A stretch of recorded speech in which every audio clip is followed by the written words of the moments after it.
I'm Lance Yelvington for CyberCountry. You know, anyone who's ever heard Aaron Tippin knows that the man is a true believer in what he sings. In fact, the title track off his latest CD, He Believed, is a good example of what continues to move him forward. We'll find out more in this CyberCountry Minute.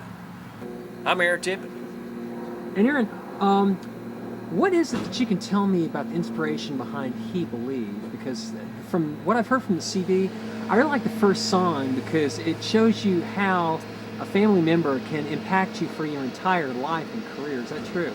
My dad, He Believed is a song that I wrote about my father, and man, that guy did. I mean, he was the guy that influenced me more than anybody else in my life. And yes, that's exactly what happened. I think in most anybody's life, especially people that are very successful, they had somebody they looked up to, I think. Well, the thing that I like about the song, and the idea behind the song, is there's Christian integrity that is so far lacking today, and there's a lot of people that are afraid to just put your foot down and say, hey, this is right, or this is wrong. And, there's oftentimes if you neglect what you're affecting on somebody else's life, you can just let bad stuff go on. Is that true? Well, that's my dad, and he was all about the Christian attitude. And hey, I do think that's lacking in our society today. It's pretty well. It's went nuts lately. I mean, it's one of the things you can see on TV now. It's just what there are no secrets of life anymore, are there? I mean, that's kind of how I feel. So he was definitely behind the efforts of good Christian values and stuff like that. That's my dad for sure.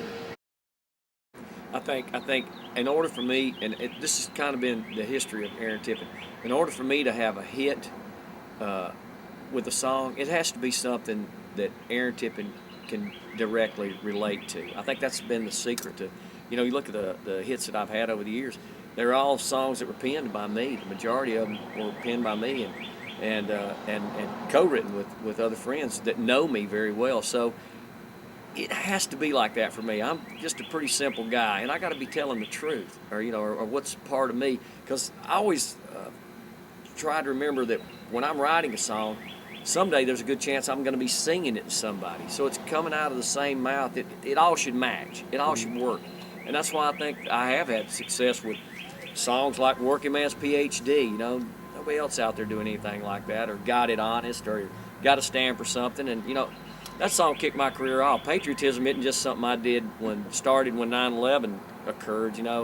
I've been a patriotic thing since the beginning of my career. It kicked my career off, being a patriot. It isn't something I dreamed up. It's something I already am, So my music has to match me. And speaking as one of only 4 natives left in Nashville, I do remember when you first kicked your career off with that. And I thought, hey, that's a great idea. Why don't we start getting behind stuff like that? Wow. It's a severely lacking attitude. But well, whenever you sit down to compose a song, how do you get the beginning? How do you get that genesis of a song together? The most important thing to me, I was talking about this last night with some of my buddies, talking about songwriting.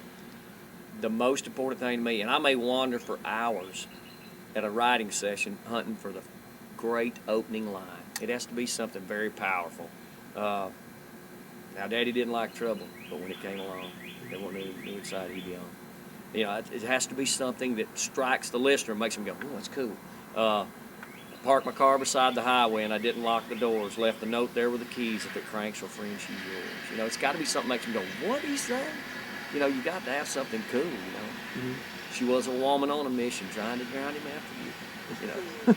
You got to have that opening line that just knocks the socks off. I think you got to have that. So that's kind of my key formula in writing a great song. You got to have the opening line that just floors them from the beginning. Got to be it. Well, I think too, Fit for Life. That song it actually portrays not just fit for life, but an attitude that carries through the whole thing. That your mind is fit for life, that your attitude is fit for life, that your body is fit for life, and maintaining all and keeping equilibrium across the whole board for everything is important, right? Of course, when you get up to my age, that trying to keep yourself in shape is coming pretty tough. Very careful. This is my big 5-0. Hey, this is my big 5-0 this year. I'm 50 years old this year, so I got to tell you something. When I'm honking around the gym, Daddy ain't pushing the big weight like he used to when he's 30 and 40 years old. 40's about the mark, man. Things are going to start changing at 40, and you got to start watching it, because I found out from my late 30s on it till about probably 2 or 3 years ago, that every time I tried to push my envelope and try to go past it like I used to, I end up getting hurt. And nowadays it costs me 2 months, out of the gym because I can't recover like I could when I was 20 years old. Bam, I jump back the next day. So I'm very cautious. There's more warm-ups. I even do some aerobics before I get started, lifting weights, so it's a whole different routine for an old guy, I tell you. Yeah, I got a trainer at the Maryland Farms Y. We'll put you in touch with. I need it. What's coming up for you? I mean, with the new album coming out here, what else is coming up for you? Well, one thing that's coming up is a big touring season. This is the time of the year when, it starts cranking up the country music. A lot of festivals, a lot of fairs going on. And our intention is to, every time we come into a town, if there's a Cracker Barrel close to us, we're going to go over and do an in-store, in the afternoon, about 1, 2 o'clock, and support this album and sign autographs for the folks. So, we were looking for a big year, and I'm very excited about it. Especially this, because Cracker Barrel's given me the opportunity to kind of say farewell to my dad with this album, because it's dedicated to him. And man, these are all his favorite songs, man. This is stuff my dad loved, and that's kind of how I compile this music. It's a majority of them are songs that he really loved of Aaron Tippin. So let me ask you, why should anybody get out and get this album? Because they got a dad. If they got a dad, and they got a dad like my dad, then they should. Because I'm telling you what, that's the thing I hear when I do the song He Believed. I wrote about my dad, but I can't count the people that come up in the autograph line after the show and say, "Hey, Aaron, that last song, that He Believed, that reminds me of my dad." Well, that's how my dad was. Or for that matter, hey, my mom was like that. Or, just a person that was a real mentor to you in your life. And that's, it's coming out, around the thought of Father's Day. But nevertheless, this album's for anybody that you've looked up to in your life. They're going to appreciate the stuff on this album. Let me ask you, too, about country music now. We seem to go back and forth between country. We'll sometimes go to the traditional path, and there'll be a couple of people come in and maybe change around to go toward maybe the more pop path, and it kind of goes back and forth. And to circuitous route that it's been taking here lately. What can you tell me about your thoughts on the way country music's been developing? I mean, do you like it? Do you? Well, mostly I try to focus on what I'm doing and not what everybody else is doing. That might have been part of my problem through my career. I have focused on what Aaron Tippin does and what I do best, and not worry about what's the latest, greatest flavor at radio this week, or just really try to focus on what I do. It's been the success of Aaron Tippin. So it's been tough for me to fall into that normal routine of trying to find out what was done last week was cool and run in the studio and do it again this week. I just don't follow that.